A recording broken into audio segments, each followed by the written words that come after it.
कहतारी हमारा से होली में लड़े के। कौन रे? खलीफा के घर के, खलीफा के घर के।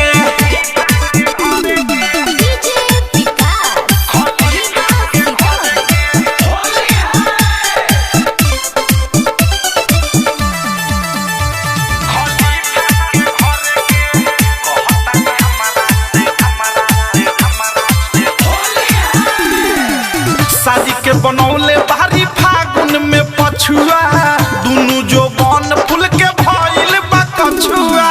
शादी के बनौले बारी फागुन में पछुआ, दुनु जो बन फूल के भइल बा कछुआ।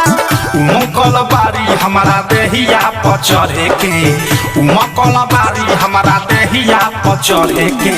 कौन रे? खलीफा के घर के,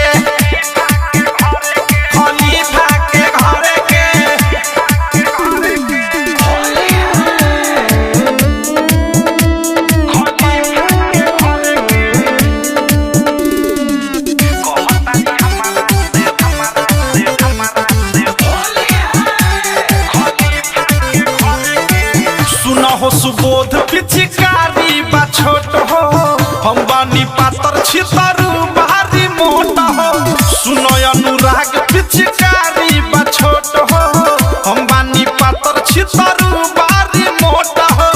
अवधे से प्रेमी राइटर थारू खोजे करे के, अवधे से प्रेमी राइटर थारू खोजे करे के। कौन रे? खलीफा के घर के,